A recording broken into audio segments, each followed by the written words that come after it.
Siya si Danica Marquez. Masungit, pasaway, happy-go-lucky at lahat ng naisin ay nakukuha niya, heredera ng isang kilalang pamilya. Dahil sa makulit na ex-boyfriend sa Manila, napilitan si Danica na mamundok at bumalik sa probinsya pero hindi niya inasahan na maikakasal siya sa nerd at palaban na probinsyano. Magawa kayang paamuin ng binata ang masungit na dalaga? Magandang araw po mga kaibigan. Isang series story muli ang nais kong ibahagi sa inyo na siguradong magbibigay inspirasyon sa bawat isa.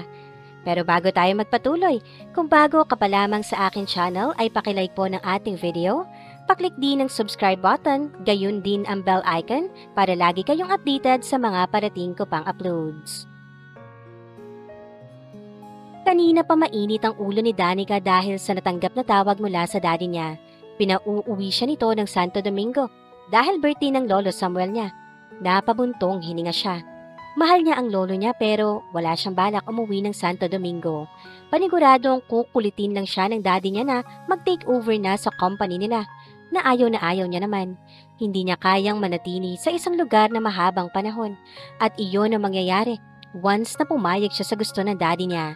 Ano siya, nahihibang? Bakit naman siya magpapakahirap magtrabaho kung may mga empleyado naman na kayang gawin yon? At isa pa, malay niya naman sa pagmamanage. Sarili niya ang buhay, hindi niya mamanage ng ayos. Yun pa kayang dambuhalang company. Hindi nga siya nakapagtapos ng kolehiyo. Tinamad na siyang ipagpatuloy ang pag-aaral ng 3rd year na siya sa kolehiyo sa pang-4 na kurso niya. Feeling niya kasi, niloloko niya lang ang sarili. Wala naman kasi siyang natututunan sa lahat ng mga itinuturo ng mga professor niya. Mas madalas pa siyang lasing kaysa pumasok ng maayos. Aminado naman siya na walang direksyon ang buhay niya ngayon. Masisisi ba siya ng mga ito? Kung mas gusto niyang mag-party gabi-gabi at mag-travel kung saan-saan. Sinanay siya ng mga ito sa ganoong buhay. Buhay na walang pakialam sa iyo mga magulang mo kahit anong gawin mo. Depende na lang kapag nasabit ka sa gulo. Maaalala ka nilang tawagan at sermonan. Tatakutin na puputulan ng credit cards at hahayaang mabuhay mag-isa. Pero wag ka. Pag naman mga kinulit niya at sundan-sundan mabilis pa sa 4:00 na ibabalik sa kanya ang credit card niya, may bonus pang trip out of the country. Mawala lang siya sa paningin ng mga ito dahil, of course, they were busy on their own business. Puro business ang inaasikaso nila noon pang nang matuto siyang magsalita at kapag maglalambing siya sa mamasyal sa kanila. Pinibigyan lang siya ng pera para tumigil siya sa kakakulit sa kanila hanggang sa itinigil niya na ang pagsa-self-pity na walang pakialam sa kanya mga magulang niya at umpisahang enjoyin ang pagiging anak ng isang milyonaryo. At ngayong 26 na siya, saka naman maaalala ng mga ito na pangaralan siya, huli na ang lahat para doon. Mayaman naman sila. Hindi basta-basta mauubos ang yaman nila pero ang pasensya niya, kaunting-kaunti na lang. Hindi niya alam kung bakit pinagtitripan na naman siya ng daddy niya. Kaya pinag-iinitan na naman siya. Tinakot nga siyang aalisin ang lahat ng credit cards niya at hindi bibigyan kapag hindi siya umuwi sa birthday ng lolo niya na gaganapin sa fiesta ng Santo Domingo. Nakakainis? Hindi pa naman ganoon katanda ang mga magulang niya para magretiro. Bakit ba sila namimilit ng may ayaw? Napukaw ang pagdadrama ni Danica nang tumunog ang doorbell. Nangunot ang noo niya dahil wala naman siyang inaasahang bisita. Tamad na tumayo siya mula sa pagkakaupo sa sofa para buksan ang pintuan, ngunit bago pa siya makalapit, pumasok na roon si Francis, her ex-boyfriend. Hindi maipinta mukha nito. Humalukip-kip siya at tinaasan ito ng kilay. Isa pa tong lalaki na to? Sakit din ang ulo. Hindi ata alam ang salitang move on. Kaya ilang araw na siyang kinukulit na makipagbalikan. Napakatigas ng ulo. Ano na naman? Mataray niyang tanong rito.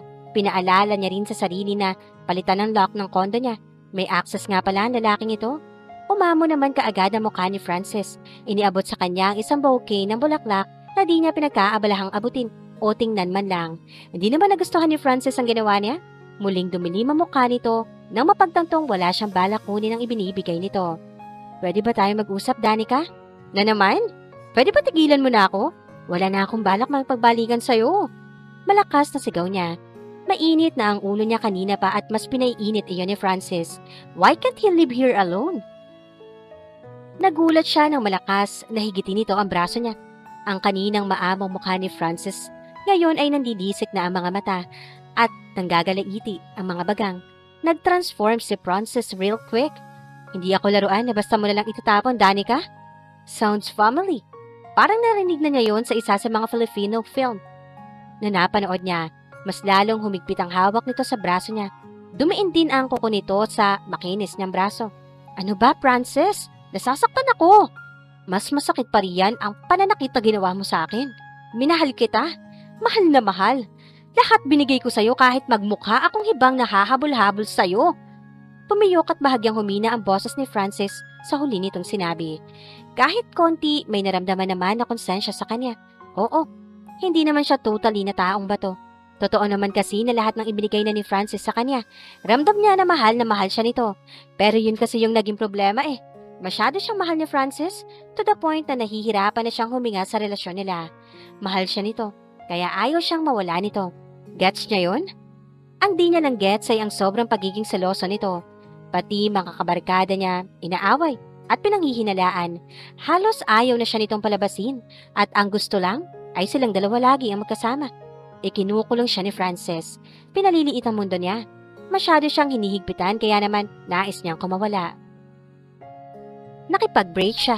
Noong una akala niya tanggap ni Francis ang paghihiwalay nila. Kaso nagpalipas lang pala ito. Pagkalipas ng 2 linggo, bumabalik ito sa kanya na parang walang nangyari. Umaakto ito na parang hindi sila naghiwalay at nakakapikon. Mas lalo siyang naiinis kay Francis. Ilang beses niyang pinaintindi rito na wala na sila. As in, tapos na. Pero makulit talaga ito at hindi siya tinigilan. Huminga muna siya ng malalim. Kulang sa pangunawa si Francis kaya hindi uubra sa sabayan niya ang galit nito. Kailangan niyang amuin si Francis para tigilan siya kahit ngayon lang. Isa pa, ayaw niya rin na may masabi siyang masakit na salita na mas dadagdag sa sama ng loob nito. Hindi niya naman kasi ito masisisi dahil mahal siya nito. Francis, can we talk? Babe? Mas pinalambing niya ang boses niya. Hinawakan niya pa ang kamay nitong mahigpit na nakakapit sa braso niya at marahang hinaplos iyon. Saglit na tinitigan siya nito pero maya-maya rin ay lumuwag na ang pagkakahawak sa kanya. Kinuha niya ang kamay nito. I know what you feel, babe, and it's normal. Umpisa niya. Parang maamong tupa naman itong nakikinig sa kanya. Mabilis naman siyang naghahagilap ng idudugtong na sasabihin niya. Ingat na ingat siyang matrigger. Na naman ito. Ang kaso, wala siyang maisip. Wala pa kasi siyang almusal. Ni hindi pa nga siya naghihilamos. Napakaaga naman kasi mabulabog ng lalaki na to. Napansin naman ata ni Francis na niloloko niya ito. Kaya mabilis na binawi nito ang kamay sa kanya at muling nagalit ang muka.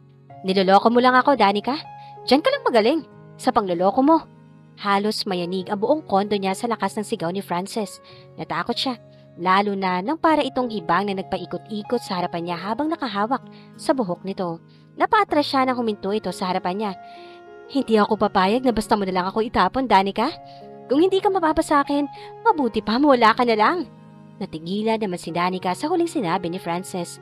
Kinuha nito ang armas mula sa likod ng pantalon nito at iniharap sa maganda niyang muka. What? Anong gagawin ko? Katapusan ko na ba? Kung nalaman niya lang na baka ito ang huling araw niya sa mundo di sana. Nag-ayos muna siya. Kahit nagkilay man lang, kainis, ang haggard niya if ever. Mariin siyang pumikit. Dumaan sa isip niya mga magulang. Naiiyak siya kasi ngayon niya lang napagtanto na ang huling pag-uusap nila ng daddy niya ay nagsisigawan sila. Di man lang siya nakapag I love you. Pero sa bagay, di naman uso sa kanila yon. Mamimiss niya rin ang lolo Samuel niya. My gosh, mas mauuna pa siya sa langit kaysa sa lolo niya. Pero sa langit nga ba ang punta niya? Sa dami ng kasalanan niya, papasukin kaya siya ni San Pedro. Nahinto siya sa pag-iisip at mabilis na nagmulat ng mga mata nang makarinig ng lagabog. Yumuko siya at nakita niya roon si Francis. Nakadaba at tila may tama ng armas. Nagkalat din ang basag na vase sa sahig. Kainis, mahal yung vase na yan. Wika niya nang mapagtanto kung anong vase ang nabasag. Dala yun ng mami niya mula sa collection nito para naman daw magkaroon ng klasang kondo niya. Okay ka lang, girl? Nanginginig ang boses sa tanong ni Danica. Ang humampas ng vase sa ulo ni Francis. Sa buong buhay niya ngayon lang siya natuwa na makita ang kaibigang kapwa halos kapangalan niya. Pero ang totoong pangalan, si Daniela o tinatawag niyang Dani. Nanlalaki ang mga mata nito at tagaktak ang pawis. Halatang shock ang kaibigan niyang Becky. Bigla siyang napaiyak. Akala niya katapusan niya na talaga. Sa sobrang katuwaan nilundag niya si Daniela ng yakap. Malaking lalaki naman ito kaya kayang-kaya nito ang bigat niya. Oh my God, Daniela! Akala ko mawawala na ako. Humagulgol na sumbong niya. Sobrang saya niya at dumating si Daniel dahil paano na lang kung hindi. Sa sobrang tuwa niya ay nahalikan pa niya ito sa muka. Stop, girl! Pinag-iinteresan mo na ako. Malakas na tili nito at nandidiring tinanggal ang pagkakayakap ng mga binti niya sa baywang nito. Malakas na natawa siya dahil sa reaksyon nito. Bumitiw na siya rito at muling hinarap si Francis. Muli, bumalik ang takot niya. Muntik na siyang mawala dahil kay Francis kung hindi dumating si Daniel.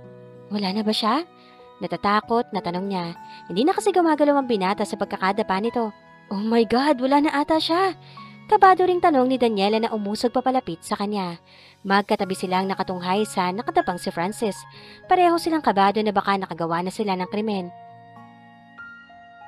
Papasakay ang self-defense kung malaman na wala na siya dahil mo? Tanong niya kay Daniela na nilingon nito sa tabi niya. Nanlaki naman ang mata nito. Ba't ako lang? At talagang ididiin mo ako? Pinandilatan niya rin ito ng mata. Ikaw ang humampas eh.